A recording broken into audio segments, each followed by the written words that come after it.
سبحان اللہ. الصلاۃ والسلام علیک یا رسول اللہ. الصلاۃ والسلام علیک یا حبیب اللہ. الصلاۃ والسلام علیک یا نبی اللہ. الصلاۃ والسلام علیک یا حبیب اللہ. اعوذ باللہ من الشیطان الرجیم. بسم اللہ الرحمن الرحیم. ماشاء اللہ الحمدللہ بہت بہترین پروگرام چل رہا ہے ہمارا.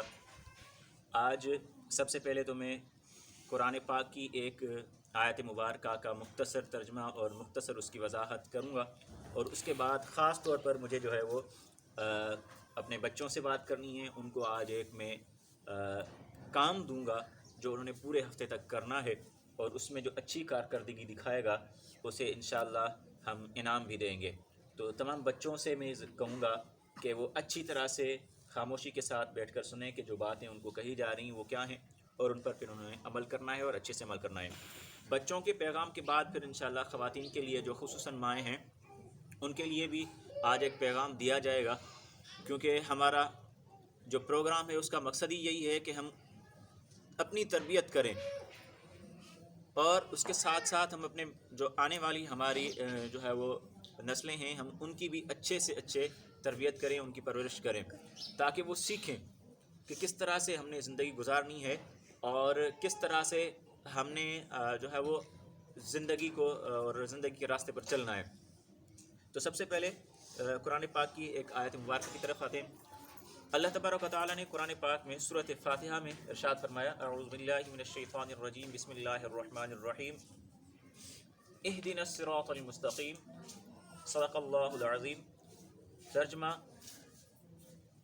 ہمیں سیدھے راستے پر ہدایت فرما، یا ہمیں سیدھے راستے کی ہدایت فرما.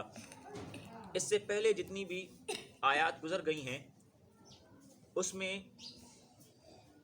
کچھ آیات میں اللہ تبارک و تعالی نے اپنی تعریف کرنے کا طریقہ سکھایا.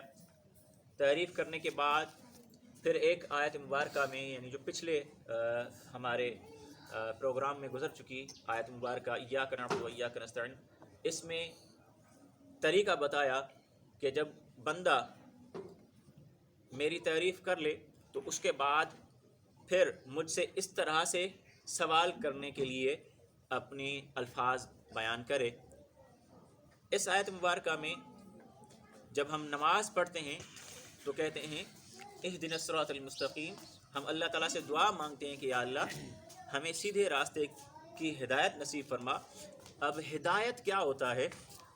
ہدایت کس کو کہتے ہیں؟ علامہ غلام رسول سعیدی رحمۃ اللہ علیہ فرماتے ہیں کہ ہمارا جو مقصد ہو اس مقصد کو حاصل کرنے کے لیے جو رہنمائی کی جاتی ہے، جو باتیں بتائی جاتی ہیں، جو کام بتائے جاتے ہیں، وہ رہنمائی، وہ باتیں اور وہ کام ہدایت ہے. اور صراط مستقیم کیا ہے؟ دو نقطوں کے درمیان ملانے والی لکیر جو ہوتی ہے وہ صراط مستقیم ہوتی ہے. یہ اس کی لغوی معنی ہے. اب اس سے مراد کیا ہے؟ اہدنا الصراط المستقیم میں بندہ کیا کہتا ہے اللہ تعالیٰ سے کہ مجھے کون سی ہدایت فرما اور کون سے راستے کی ہدایت فرما. تو ایک بہترین مثال جو ہے وہ احادیث میں آئی ہے کہ ایک صحابی نے بیان فرمایا کہ صراط مستقیم کے بارے میں ایک بہترین مثال یہ ہے کہ صراط مستقیم کی دو دیواریں ہیں جس میں بہت سارے دروازے ہیں، اور تمام دروازوں پر پردے لگے ہوئے ہیں. ان میں سے ایک دروازہ سیدھے راستے کا ہے، اور اس ایک دروازے پر ایک پکارنے والا، آواز دینے والا، اعلان کرنے والا کھڑا ہوا ہے، اور وہ یہ اعلان کرتا ہے کہ اے انسان، یہ سیدھا راستہ ہے، اس راستے پر چلو. لہٰذا جو شخص سیدھے راستے پر چل پڑتا ہے، اگر خدا نہ خواستہ سیدھے راستے پر چلتے ہوئے وہ کسی اور دروازے کی طرف دیکھتا ہے یا اس دروازے کو، کسی اور دروازے کو کھولنا چاہتا ہے تو پھر ایک اور کہنے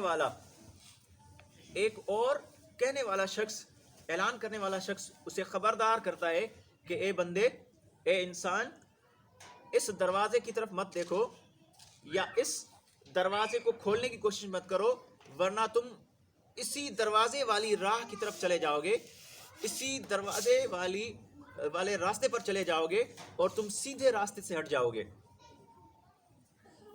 لہٰذا اب جو دو دیواریں ہیں یہ اللہ تعالیٰ کی حدیں ہیں، جس میں اللہ تعالیٰ نے بیان فرما دیا ہے کہ حلال کیا ہے، حرام کیا ہے، صحیح کیا ہے، غلط کیا ہے، جائز کیا ہے اور ناجائز کیا ہے، یہ اللہ تعالیٰ نے حدیں بتا دی ہیں۔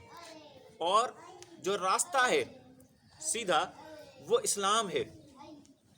دیواریں اللہ تعالیٰ کی حدیں، جو راستہ ہے وہ دین اسلام ہے، اور جو سیدھے راستہ پر کھڑا ہونے والا شخص جو اعلان کرتا ہے کہ یہ سیدھا راستہ ہے، اس کی طرف آؤ، یہ قرآن پاک ہے۔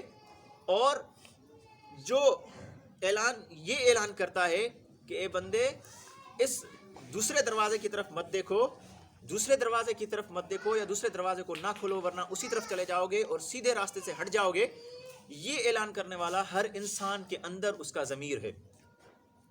یعنی انسان کا جو ضمیر ہے وہ اس کو اچھے راستے کی ہی رہنمائی کرتا ہے، سیدھے راستے کی رہنمائی کرتا ہے، اسے بتاتا ہے کہ یہ صحیح کام ہے، یہ غلط کام ہے، یہ صحیح کام ہے یہ کرو، یہ غلط کام مت کرو۔ ٹھیک ہے، تو اللہ تبارک و تعالیٰ سے دعا ہے کہ اللہ تعالیٰ ہمیں دین اسلام پر پورا عمل کرنے کی توفیق عطا فرمائے، اور اس پر عمل تبھی ہوگا جب ہم دین اسلام کو سیکھیں گے۔ اب اس کے لیے آج میں اپنے بچوں کو یہ کام دینا چاہتا ہوں